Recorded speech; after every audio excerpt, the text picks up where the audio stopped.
अस्सलाम वालेकुम नाज़रीन, you watching upfront with Mona Alam. नए इत्तेहाद बनते हुए और उभरते हुए नज़र आ रहे हैं, नई अंडरस्टैंडिंग्स हो रही हैं, वहीं पर नए इख्तलाफात भी उसी तरह से जन्म ले रहे हैं जो कि माजी में बल्कि अनकरीब जो माजी है उसमें एग्जिस्ट नहीं करते थे और अब वो इख्तलाफात ज़ोर ज़ोर से मौजूद हैं और बड़े शोर गुल के साथ मौजूद हैं। इस पूरे मामले पे बात करेंगे और इस सिलसिले में जो नया इत्तेहाद है सिंध के हवाले से, सूबा सिंध के हवाले से, वहाँ पर लगता है कि अब जो सियासी दंगल है वो खासा गर्म होने वाला है और ख़ासा दिलचस्प होने वाला है, क्योंकि यहाँ पर नए इत्तेहाद बनते हुए नज़र आ रहे हैं। नया तो वैसे हम इसको इसलिए नहीं कह सकते क्योंकि ये इत्तेहाद जिसकी हम बात कर रहे हैं यानी कि पाकिस्तान मुस्लिम लीग नून और MQM ये पहले भी एग्जिस्ट कर चुका है, लेकिन इसके क्या असरात होंगे वहाँ के इलेक्टोरल पॉलिटिक्स पे और वफाक में इसके क्या असरात मुरतब होंगे, क्योंकि दावा ये किया जा रहा है कि ये इत्तेहाद तो बेशक सिंध तक महदूद होगा या सूबा सिंध में इसके असरात ज़्यादा नजर आएंगे, लेकिन देर पा असरात इसके वफाकी हुकूमत पर भी मुरतब होंगे। और जो इस इत्तेहाद के जो आर्च एक अपोजिशन के तौर पर पाकिस्तान पीपल्स पार्टी उभर रही है, उनका भी जो बुलंदोबांग दावा है कि ना सिर्फ सिंध बल्कि वफाक में भी इस दफ़ा वो हुकूमत बनाएंगे, वो भी इग्नोर नहीं किया जा सकता। इस पूरे सिलसिले में कुछ अहम नुकात हैं जो आप देखते चलिएगा MQM की इलेक्टोरल पॉलिटिक्स पर और ये जो इत्तेहाद की सियासत है इसके हवाले से हमारे पास मौजूद हैं और ये कुछ अहम चीज़ें हैं जो कि हिस्टोरिकल पर्सपेक्टिव हमें इस पूरे मामले में देते हैं।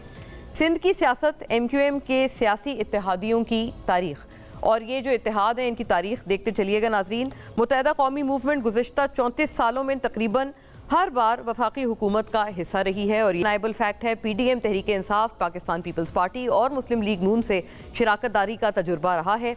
MQM की PTI हुकूमत से अलहदगी और PDM के साथ इत्तेहाद में शमूलियत इख्तियार भी की है उन्होंने। पीपल्स पार्टी और MQM के दरमियान 18 नुकाती मुआहदा तय पाया। मुआहदे के मुताबिक बाइख्तियार बल्दियाती निज़ाम शहरी और दही सिंध में मुलाजमतों के कोटे पर कानून के मुताबिक अमल दरामद होगा। ये इत्तेहाद का और जो अग्रीमेंट हुआ था उसका हिस्सा था। जाली डोमिसाइल की रोकथाम, मकामी पुलिसिंग के निज़ाम मुतारिफ कराने, शहर के ट्रांसपोर्ट सिस्टम में बेहतरी, हैदराबाद में ख़वातीन के लिए जामियात का क़याम अमल में लाया जाएगा, ये भी नुकात ये शामिल थे अग्रीमेंट में। इस मुआहदे में के बाद भी MQM के मुख्तलिफ रहनुमाओं की जानिब से शिकवा किया गया कि मुआहदे पर इसकी रूह के मुताबिक अमल दरामद नहीं हो रहा।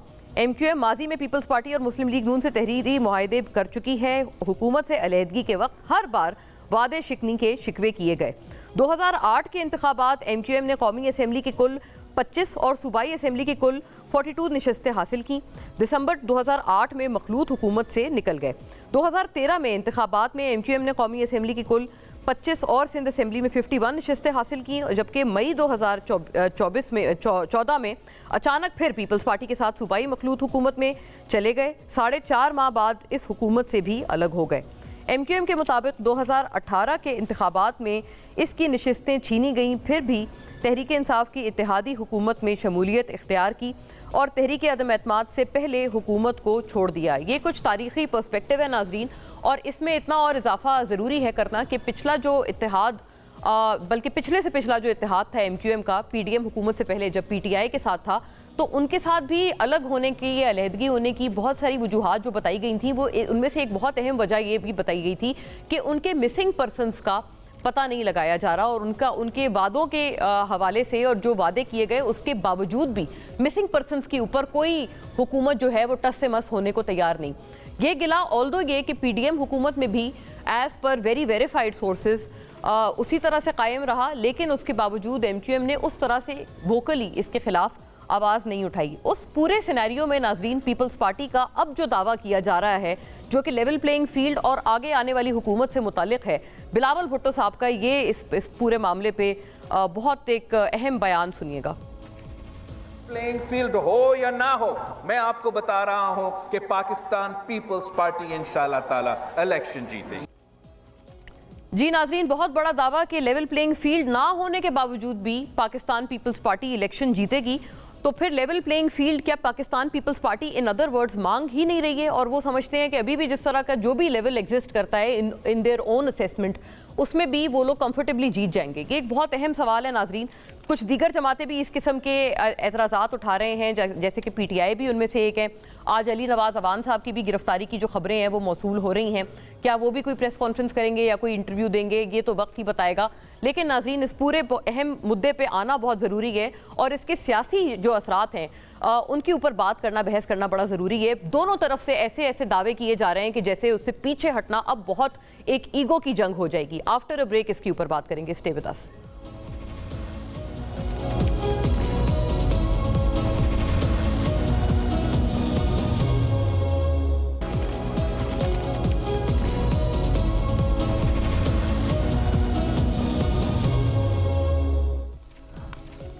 वेलकम बैक नाजरीन। इस बहुत अहम मुद्दे पर नज़र डालते हैं और नए इत्तेहाद, नए इख्तलाफात किधर जाते हुए नज़र आते हैं। फौरी तौर पे एक बहुत डेकोरेटेड गेस्ट पैनल इस पूरे मुद्दे पर हमारे साथ मौजूद हैं।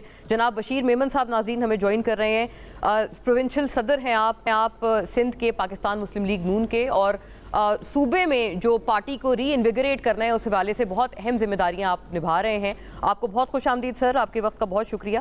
निसार खोड़ो साहब नाजरीन पाकिस्तान पीपल्स पार्टी के स्टॉलवर्ट हमें ज्वाइन कर रहे हैं तमाम तर बहस में, जो कि इसी पूरे मामले पर एक बहुत गहरी निगाह रखते हैं। आपको भी वेरी वार्म वेलकम सर। और ख्वाजा इजहारुल हसन साहब नाजरीन MQM के स्टॉलवर्ट हमें ज्वाइन कर रहे हैं इस पूरी बहस में, और आप भी साबिक सूबाई वजीर हैं तो रहनुमाई आपकी भी हासिल रहेगी, और माया नाज लॉयर भी हैं तो लीगली पॉलिटिकली दोनों एतबार से हमारी रहनुमाई कर पाएंगे।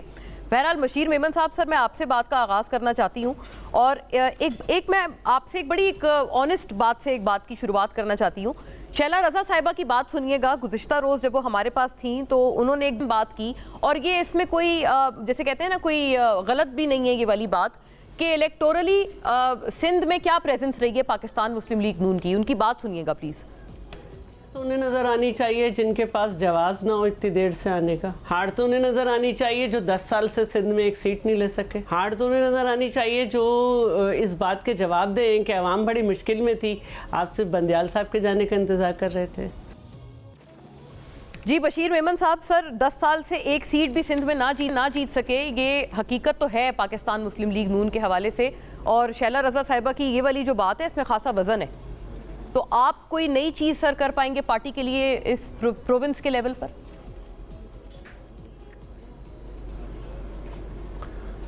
अस्सलाम वालेकुम बेटा। शैला रज़ा मेरे बिल्कुल ऐसे ज़ाहिर है वज़ादारी है, बिल्कुल छोटी बहन है मेरी। उनके ओपिनियन की मैं रिस्पेक्ट करता हूँ, लेकिन इतना मैं थोड़ा सा आपको बता दूँ कि पिछले 15 साल में पीपल्स पार्टी ने बहुत मेहनत की है, बहुत मेहनत की है कि इस पॉलिटिकल पार्टी को तबाह करना है, सिंध को तबाह करना है, सिंध का बजट उसको ख़राब करना है। अब जाहिर है मैं ये मतलब ये कहूँ कि माजी में ये हुआ, आज ये हुआ, इंशाल्लाह उनको फिर परेशानी क्यों है? उनको क्यों परेशानी है? क्या परेशानी है? जब वो ये समझते ही ये कोई हैसियत ही नहीं है तो फिर काहे को आकर के हमारी मुखालफतें करती है? बस ठीक है, रहने दो। इस तरह तो आपकी पंजाब में भी कुछ प्रेजेंस नहीं है। अच्छा, तो पंजाब में भी इलेक्शन लड़ना बंद कर दें। हाँ। मैं कह रहा हूँ कि 8 फरवरी 5 बजे पता लग जाएगा हाँ। कि हुआ क्या है। हम तो वो थोड़ी कर रहे हैं कोई इस तरह की बात कि जी ये हो जाएगा, हम यूं कर लेंगे, हम यूं कर लेंगे, हमारा ये है, हमारा ये है। मैं तो सिर्फ एक बात कर रहा हूँ। बशीर मेमन साहब सर, मुझे अर्जेंट ब्रेक का कहा जा रहा है। नाजरीन ब्रेक पे चलते हैं, वापस आते हैं इसी बात पे। Stay with us.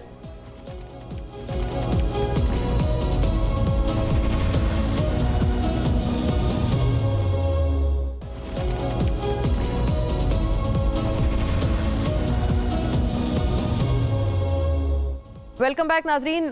बहुत इस अहम मामले को आगे बढ़ाते हैं। बशीर मेमन साहब, आपने अपना रिमार्क पूरा कर लिया या आप कुछ मजीद इसमें इजाफा करना चाहते हैं तो प्लीज़ कीजिए, ताकि इसमें बात को आगे ले जाऊं। मैं ये अर्ज़ कर रहा था कि जब वो ख़ुद कह रहे हैं कि कोई हैसियत नहीं है, कोई हकीकत नहीं है PMLN की या उनके जो हमारे एंटी पीपल्स पार्टी जो पॉलिटिकल पार्टीज़ है उनकी जब कोई हैसियत नहीं है तो फिर इसमें परेशान होने की और उसमें इतने ज़्यादा इतने ज़्यादा गुस्से में आने की ज़रूरत तो नहीं है। सही है, अच्छा बहुत। लेकिन सर एक अहम बात गुस्से इसमें में ये तो भी तब आते हैं जब आपको कोई जी सर, मैं ये अर्ज करी थी कि आपने ये फिर इसमें पार्टी में नई जान तो डालनी है। सूबे सिंध का जहां तक ताल्लुक है, वो आप किस तरह से कुछ मुख्तलिफ करेंगे? क्योंकि बहुत सारे पहले लोगों ने कमान पकड़ी थी, संभाली थी सिंध में पार्टी को रिजुविनेट करने की, जिसमें जुबैर साहब थे, मिफ्ता इस्माइल साहब एक पॉइंट पर बड़े रेलिवेंट थे, बहुत लोग थे, शाह मोहम्मद शाह साहब तो गालिबन अभी भी हैं। तो ये कि आप कुछ डिफरेंटली करेंगे इस मामले में, जिसकी वजह से पीपल्स पार्टी को खौफजदा होना चाहिए, और आप जैसे कहते हैं कि वो खौफजदा हैं भी। नहीं, क्यों हो रहे हैं? मैं तो ये कहता हूँ मैं मेमन हूँ, मैं मेमन हूँ। निसार भाई भी जानते हैं इसको, इस चीज़ को। हाँ। और निसार खोड़ो साहब तो बहुत अच्छी तरीके से जानते हैं कि मैं मेमन हूँ, मैं जागीरदार मैं नहीं हूँ, मैं कोई बहुत बड़ा सरदार मैं नहीं हूँ, लोअर मिडिल क्लास का आदमी हूँ। उससे उनको डर क्यों लग रहा है? सही है। ये डर मेरे कायद का डर है। ओ, ये डर मेरे कायद के विजन का है। ये डर मेरी मरियम नवाज साहिबा के दिलेरी से है। ये डर शहबाज स्पीड से है। अच्छा सही है। ये खोड़ो डर साहब, पाकिस्तान बचाने वाली शख्सियत से है। जी खोड़ो साहब, आपने बशीर मेमन साहब की बात सुनी। वो कह रहे हैं कि आपको दरअसल डर तो उनके कायद से, मियाँ साहब से लग रहा है। और अगर आप वाकईतन पीपल्स पार्टी ये समझती है कि PMLN बिल्कुल इररिलेवेंट है सिंध में, तो उनका बहुत ये ज़रूरी सवाल है कि फिर आप लोग खौफजदा क्यों हैं और इतने गुस्से में क्यों हैं?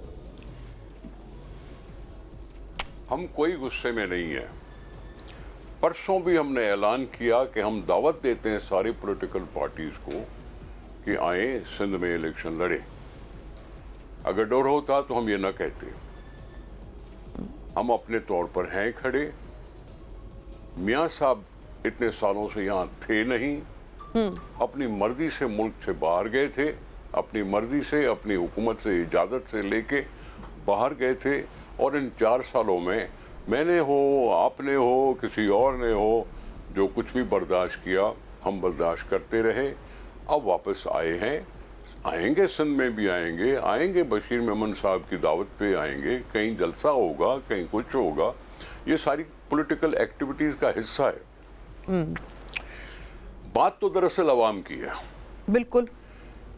मैं किसी लेवल प्लेइंग फील्ड की बात नहीं करता, मैं अवाम को ताकत का सर चश्मा कहता हूँ, जैसे मेरे पार्टी का मंशूर का एक हिस्सा है।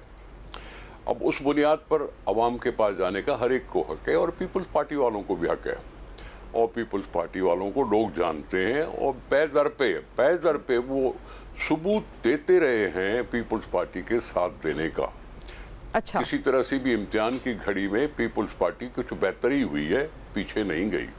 जहाँ तक सिंध का ताल्लुक है, मैं सिंध से वाकिफ़ हूँ, मैं पंजाब से वाकिफ़ नहीं हूँगा क्योंकि मैं वहाँ का सदर नहीं हूँ। मैं अपनी सिंध के लोगों को जानता हूँ, उनको वो सारे दुख भी याद हैं जो नवाज शरीफ साहब की हुकूमत के दौरान मिले थे उनको, वो सब कुछ जानते हैं, और सब किसी से छुपा हुआ कुछ नहीं है। जैसे सर खोड़ो साहब, कौन सा दुख मिला था उनको? क्योंकि वो तो कहते हैं कि बहुत खुशहाली लेकर आए थे, और नवाज शरीफ साहब जब वफाक में थे उन्होंने बड़े सारे मंसूबे दिए थे, गिफ्ट किए थे सिंध हुकूमत को। देखिए, अगर मैं बात करूं तो किसी को बुरा न लगे। नवाज शरीफ ने हमें मारने की कोशिश की थी जब कालाबाग डैम बनाने की बात का ऐलान किया था। वो कालाबाग डैम जिस पे पानी होता है, वो पानी जो मेरी जिंदगी है, उसने आओ देखा न ताओ देखा, कालाबाग डैम का अनाउंस कर दिया कि मैं संगे मील वो क्या फाउंडेशन लेंगे, स्टोन रखने जा रहा हूँ।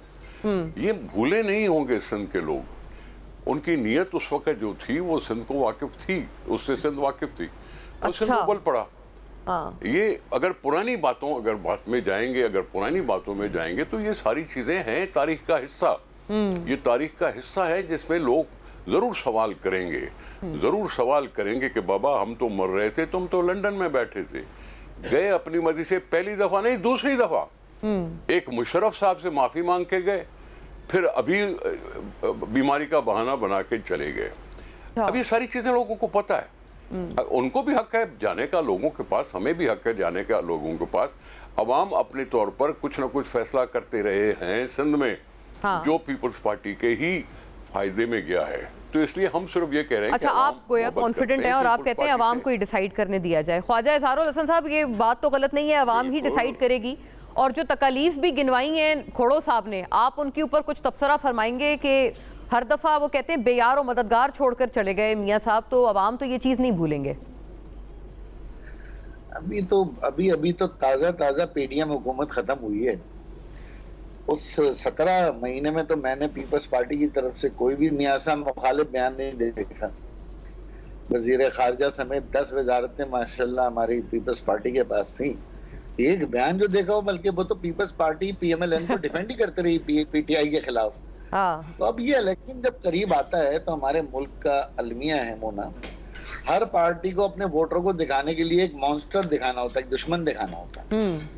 अब ये खुद से तो कहने से रहा है कि कराची तक लड़काना सेवरेज का निजाम नहीं है, पीने का पानी जैकाबाद में भी आज गटर मिला आ रहा है, खैरपुर उजड़ा हुआ है, लाड़काना उजड़ा हुआ है, नौडेरा उजड़ा हुआ है। कराची तो खैर उजड़ना ही था, इरादतन उजाड़ा गया। तो कहेंगे ना कि किसी न किसी पे इल्जाम रखेंगे। 18वीं तरमीम के बाद भी अगर 15 साल बाद भी नवाज शरीफ कसूरवार है और मरियम नवाज कसूरवार हैं तो, और इमरान खान कसूरवार हैं, तो पीपल्स पार्टी तो फिर मेरा ख्याल है कि इससे ज्यादा तो जन्नती सर्टिफिकेट किसी पार्टी के पास नहीं है। और दूसरी बात ये है कि देखें, आप वोटर को हर वक्त बेवकूफ नहीं बना सकते। खोड़ो साहब माशाल्लाह खूब हंस रहे हैं आपकी बात पे। ख्वाजा साहब, मैं उनसे वजह भी जानूंगी, लेकिन आप सर ये बताइएगा, आप भी तो इत्तेहाद का हिस्सा थे ना, पीडीएम का भी थे, पीपल्स पार्टी के साथ भी थे, कि इस दफ़ा क्या मुख्तलिफ होगा? और आपने जब भी क्विट किया है, आपने इस गिले पर क्विट किया है इत्तेहाद को कि जी इन्होंने अपने वादे वफा नहीं किए। इस दफ़ा नून लीग आपके साथ वादे वफा कर देगी, इसकी कोई गारंटी दी है इन्होंने? वाहिद एमके में जो नशिस्तों से नहीं चिपक के रहती बल्कि हुकूमतें छोड़ती है। जितनी बार हम सिवाय मुशर्रफ साहब की सिवाय जनरल मुशर्रफ की गवर्नमेंट के जिसने कराची को डिलीवर किया, हमने तमाम हुकूमतें इस बात पे छोड़ी कि भाई हमारे वादे आपने वफा नहीं किए। पीडीएम हुकूमत का हमने दौरानिया इसलिए मुकम्मल किया कि हम नहीं चाहते थे कि गैर आईनी तरीके से इस मुल्क में कोई हुकूमत आए, अच्छा, ना कोई डिक्टेटरशिप आए।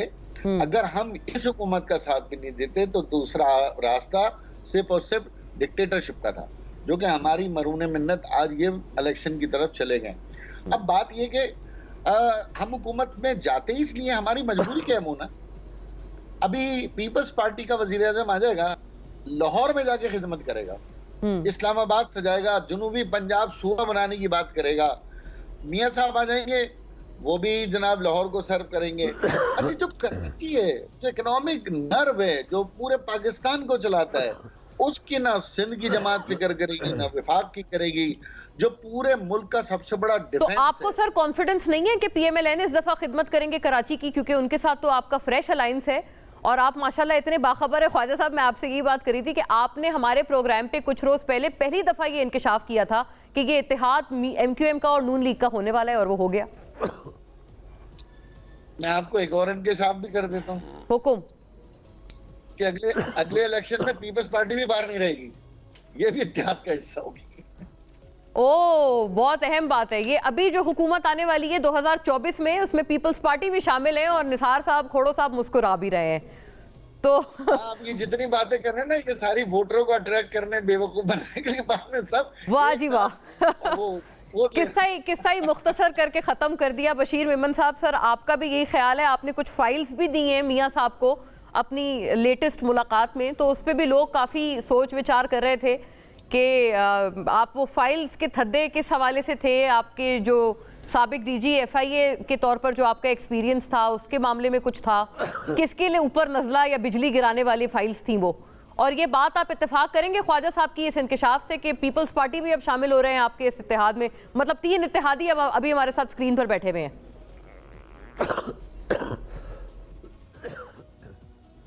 मैं आपको एक अर्ज करूं कि वो जो फाइलें थी, पहले मैं उनको एक्सप्लेन कर जाऊं, वो अभी भी मेरे पास पड़ी हैं। उसके बाद सहाफ़ी आए थे, मैंने उनको दिखाए थे। वो कुछ इलेक्शंस के मुतालिक और पॉलिटिकल बातों के मुतालिक फाइल्स थी। पहली बात तो ये है।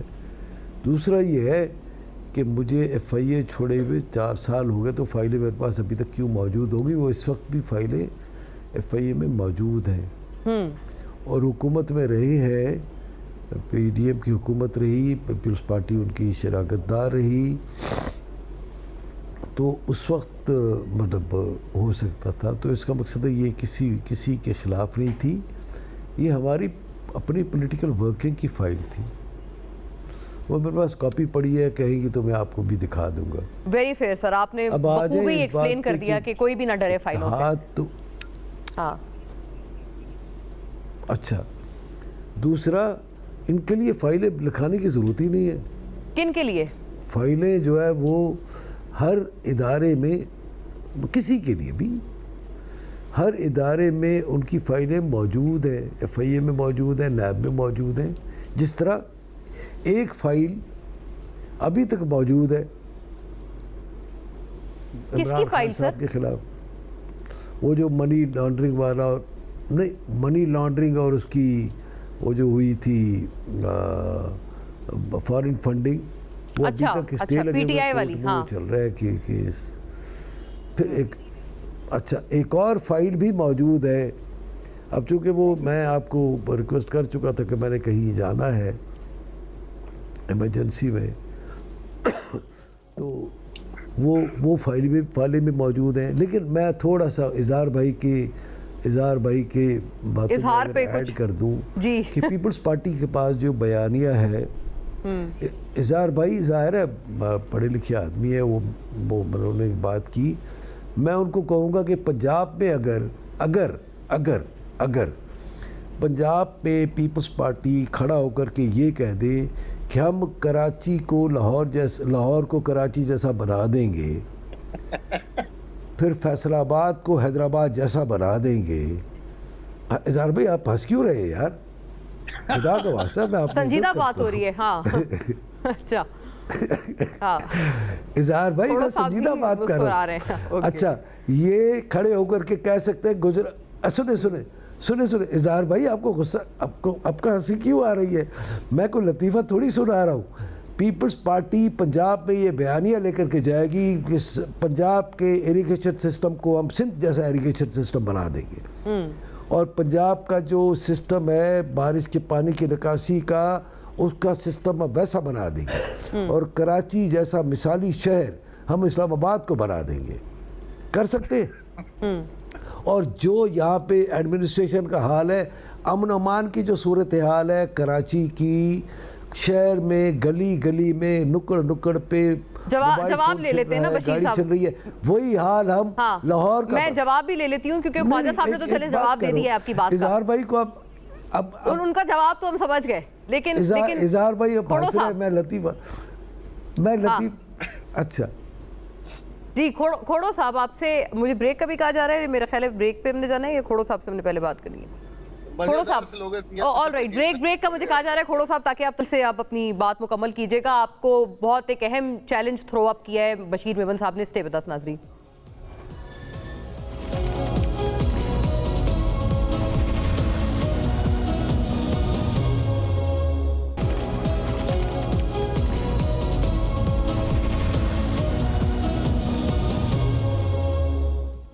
वेलकम बैक नाजरीन। खोड़ो साहब, बहुत अहम चैलेंज एक थ्रो किया है आपकी तरफ बशीर मेमन साहब ने ब्रेक से कबल, तो इसका जवाब ज़रूर फरमाइएगा कि आप क्या ये तमाम ऐलानात जाकर पंजाब में कर सकते हैं? ख्वाजा साहब इसके ऊपर हंस रहे थे बरमला, और ख्वाजा साहब ने एक और बहुत अहम इंकशाफ किया है कि ये बात भी सही है कि अभी कुछ ही रोज़ तो हुए PDM गवर्नमेंट को ख़त्म हुए हुए, तब तो आपकी तरफ से कोई भी नवाज शरीफ मुखालिफ या उनकी वापसी के मुखालिफ कोई बयान किसी ने नहीं सुना। और वो कहते हैं कि जैसे कराची की ज़बान में कहते हैं ना कि ये अभी भी एक मामू बनाने वाली बात है, क्योंकि वो कहते हैं कि अभी आप अगले इत्तेहाद का हिस्सा बनने वाले हैं। भाई प्रॉब्लम ये है कि आपने मेरे दोनों दोस्त बिठा दिए हैं, बशीर मेमन भी हैं और इजहार भाई भी हैं। अब मैं क्या बोलूं उनके सामने, लेकिन फिर भी आपने जो सवाल मेरे से पूछा है, बशीर साहब चले गए या अभी बैठे हैं? हैं सर, बिल्कुल आपके साथ, आपको सुन रहे। अभी बैठो। मसला ये है कि आप मुझे कह रहे हैं सिंध की बातों को लेकर पंजाब में हम जा नहीं सकेंगे, लेकिन आप पंजाब पर इतनी देर हुकूमत करने के बाद जब आप घूम रहे हैं हुकूमत में उतर जाने के बाद, तो मैंने तो ये देखा कि शहबाज शरीफ की गाड़ी पर पथराव हुआ। अगर मैं देखता हूँ मुख्तलिफ लोगों के राय सुनता हूँ तो वो कहते हैं किसी सूरत में नवाज शरीफ को हम वोट नहीं देंगे, उसके अपने पंजाब में जहां कहते हैं कि हमने इतना सारा काम किया है, इतना सारा काम किया है, इतना सारा काम किया है, वहां के लोगों का रिएक्शन तो कुछ दूसरी तरह दिखाई दे रहा था।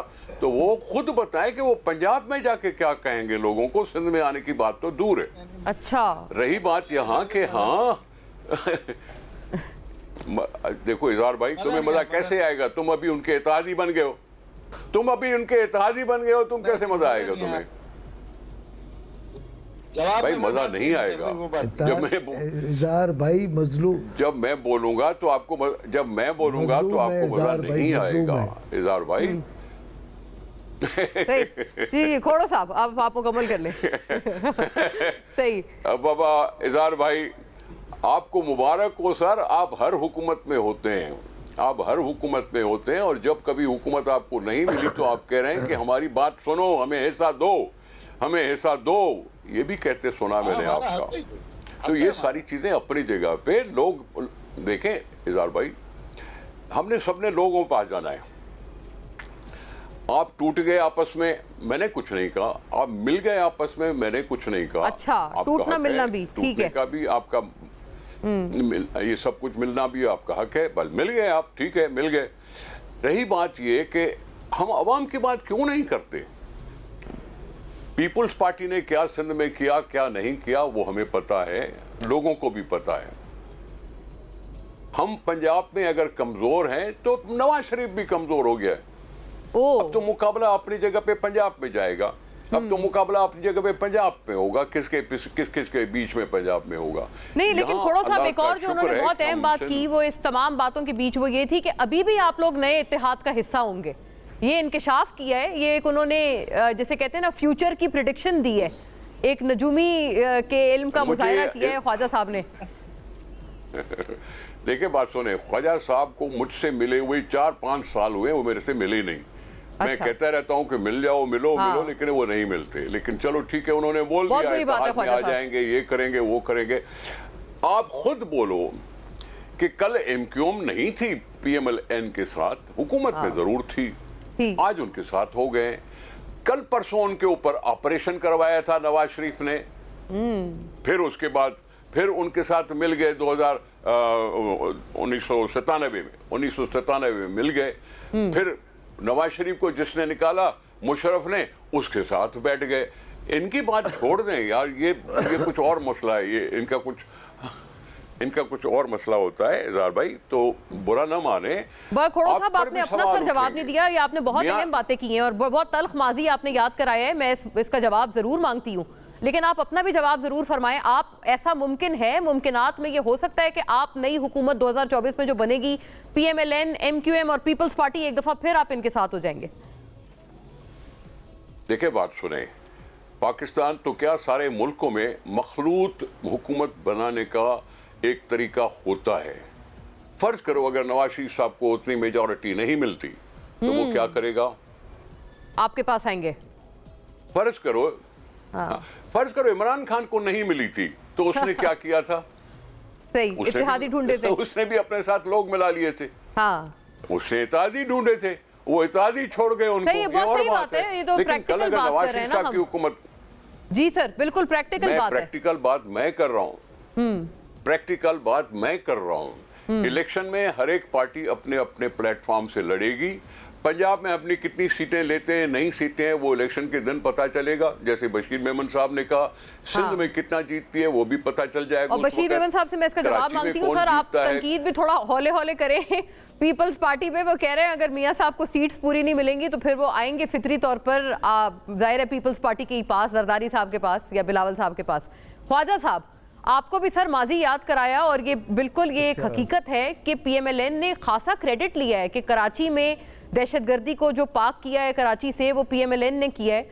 और वो जो टूटने मिलने वाली बात है उस पर भी काफ़ी सवालात उठते हैं। आपको पता है, आपसे तो आप कैंडिडेट बात करते हैं हमेशा, तो आपको लगता है कि अवाम आप पे कन्फाइड कर पाएंगी कि पहले पीएसपी और आप तमाम अलग थे, अब आप तमाम इकट्ठा हैं, फारूक सत्तार साहब अलग थे, अब आप तमाम इकट्ठा हैं, तो ये आप पब्लिक में क्या परसेप्शन है सर एमक्यूएम का बाय एंड लार्ज?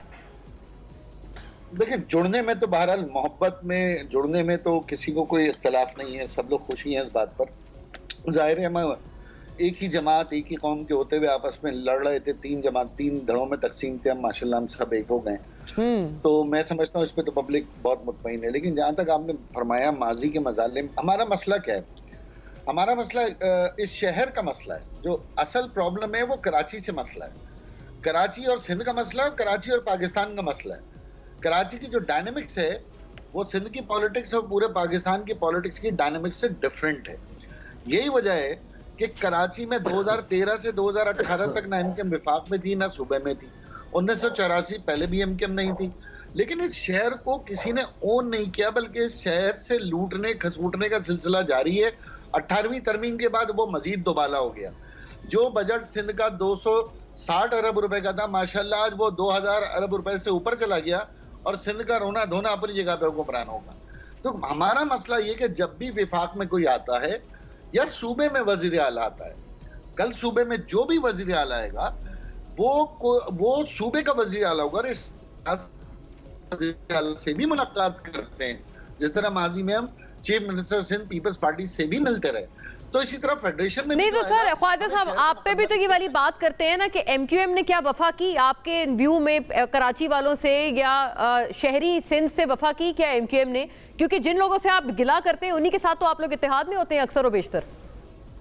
मोना यकीन करें कॉन्स्टिट्यूशन चेंज कर दे, मैं पिंडी की तरफ चला जाऊंगा हिमायत मांगने के लिए। अच्छा, मेरे आइन के अंदर जो है उसी में रह के काम करना है ना, आप नया आइन तो नहीं बनाना।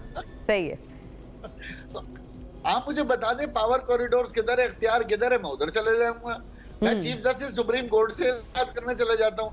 मेरा आइन जो मुझे कहेगा मुझे वही जाना है। और यही शहर का प्रॉब्लम है। अगर एमकेएम नहीं थी तो भी शहर नहीं बन रहा, एमकेएम अपोजिशन में तो शहर पे जुल्म है।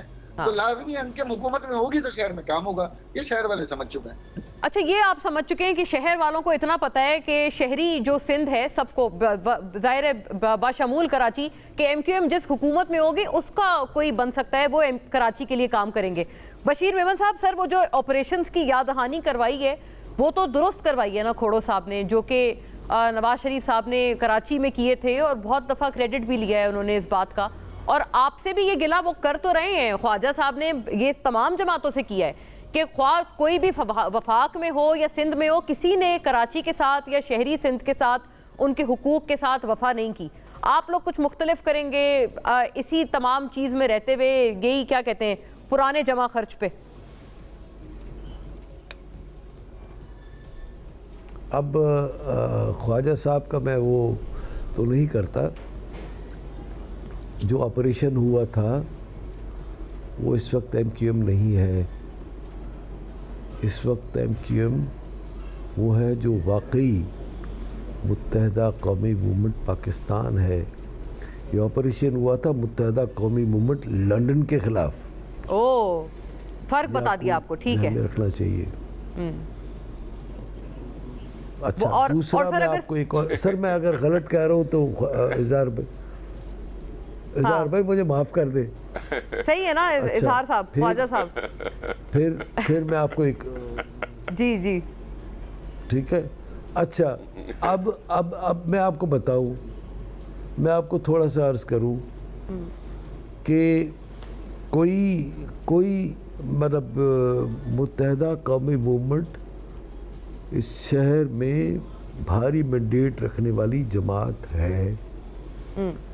और दूसरा यह है कि उसको तस्लीम न करना अपने आप से नफ़ी होगी। और ये मिनी पाकिस्तान है। अच्छा, हम ये वादा कर सकते हैं कि हम इसको लाहौर जैसा खूबसूरत बनाएंगे। अच्छा, हम इसको शहबाज स्पीड, जिस तरह बिलावल भुट्टो खोड़ो साहब तो सर कह रहे हैं कि वो तो वहां जाकर खुद भी अगर वोट मांगेंगे, उनकी बात आपने सुनी, वो कहते हैं वहाँ मियाँ साहब तो खुद भी अगर मांगेंगे वोट तो अब तो वो बिल्कुल मकबूल नहीं है। बहुत बड़ा दावा किया है ये खोड़ो साहब ने। पंजाब में भी मकबूलियत को शदीद धचका लग चुका है। इज़हार भाई चूँकि वो ज़ाहिर है उनके मतलब पॉलिटिशियन है, वो आपस में दोस्त भी है। मैं तो अब नौवारिद हूँ सियासत में। मैं तो सीधी 2+2=4 की बात करूँगा। कि इंशाल्लाह हम ये वादा कर सकते हैं ये अहम सर नुक्ता नजर था आपका। मैं इसके ऊपर बस सबके व्यूज आखिर में ले लूं, पार्टिंग कमेंट्स, फिर आप तमाम से इजाजत भी लूंगी। खोड़ो साहब, ये जवाब आपको सही लगा? बात तो गलत नहीं है, वो लंदन चैप्टर के खिलाफ ऑपरेशन था। अभी वाली एमक्यूएम तो बहुत अच्छी एमक्यूएम है, बशीर मेमन साहब ने बताया है आपको। आई एम सॉरी 2091 की बात मैं नहीं कर रहा हूं, 2013 की भी बात कर रहा हूं। 2013 में भी सब कुछ हुआ। उस वक्त वजीर आजम मियां नवाज शरीफ साहब थे, कराची में एक्शन हुआ और 24 में वापस में इकट्ठे हो गए। ठीक है, कोई बात नहीं, चले। मैं सिर्फ अवाम की बात करूंगा। जाएंगे सब, अपना दुखड़ा सब रोएंगे, अवाम को छोड़ दो कि वो free and fair and transparent election में वोट दे दें। इलेक्शन अथॉरिटी, इलेक्शन कमीशन इस चीज का बंदोबस्त करे कि इस इलेक्शन पर अब कोई सवाल न उठे। हाँ, कोई कारी ज़र्ब ना आ जाए। ख्वाजा साहब, सर मेरे पास वक्त चूंकि मुख्तसर है, मैं चाहती हूँ ख्वाजा साहब का भी इस पे कमेंट आ जाए। इस दफा तो इलेक्शन के ऊपर कोई सवालिया निशानात नहीं उठेंगे ना ख्वाजा साहब? जी सर, आप बशीर साहब भी कुछ कहना चाह रहे हैं? मैं एक अर्ज कर दूं। हाँ। जी सर, जी प्लीज आप बताएं, फिर मैं ख्वाजा साहब की तरफ जाऊं। जी इज़हार भाई, एक सिर्फ मैं रिक्वेस्ट करता हूँ खोड़ो साहब से, अपनी पार्टी से कहे कि ये चलता हुआ सिस्टम है केयर टेकर सेटअप में, उनका अभी तक सिस्टम चल रहा है, सिस्टम चल रहा है अभी। अच्छा इज़हार भाई, मेरे ख्याल में आप गवाही देंगे, आप झूठ कभी गलत बात नहीं करेंगे। जी ख्वाजा साहब, आप गवाही देते हैं इस बात पे या नहीं? करेंगे, वो झूठ ही करते हैं। हाँ, कई सिस्टम चल रहे हैं सिंध में, तो एक थोड़ी है, कई सिस्टम है। सर माफ करना साहब, माफ करना। एक गुजारिश करूं, आपके अगर किस्से आपको याद नहीं रहे तो उसमें मेरा कसूर नहीं है। आपके किस्से आपको याद कराने का दिन जरूर आएगा और आपको दिखाऊंगा और बताऊंगा। मेरी गुजारिश सुनिए, देखिए इसको ये लंदन वाली बात तो खैर अभी की है। हाँ, अच्छा, लंदन वाली बात पे कमेंट आ जाने दे खोड़ो साहब। सर एक सेकंड, जी ख्वाजा साहब। लंदन वाली बात तो खैर अभी की है, लेकिन 19 जून 1992 में अगर नवाज शरीफ साहब की सरपरस्ती में एक बदतरीन ऑपरेशन हुआ जिसमें हमारे हजारों साथी पाबंद सलासिल और शहीद और लापता हुए, तो नसीरुल्लाह बाबर भी किरदार था जो तारीख का एक तारीख किरदार था, जिसके दौर में मोहतरमा बेनजीर भुट्टो साहबा की हुकूमत थी और उसने भी हमारे नौजवानों को उनके खिलाफ ज्यादतियों में, उनके खिलाफ तशद्दुद में कमी नहीं करी। फिर इसके बाद 2013 आया तो 2013 में अमन अमान के लिए रेंजर्स, पुलिस या फौज के साथ एमक्यूएम ने कुर्बानी दी, खुद विलिंगली। बहुत अहम बात की है खोड़ो साहब। ज़ाहिर है कि एक नया है इसी डिबेट में कि ख्वाजा साहब कह रहे हैं कि एमक्यूएम भी उनके खिलाफ जो जुल्म और सितम ढाने वाले हैं उनको उसमें शुमार करें। आफ्टर अ ब्रेक ना, सॉरी, वाइंड अप करना पड़ेगा नाज़रीन, हमारे पास टाइम इतना ही था। I thank all the gentleman. अल्लाह हाफिज़ फॉर नाउ।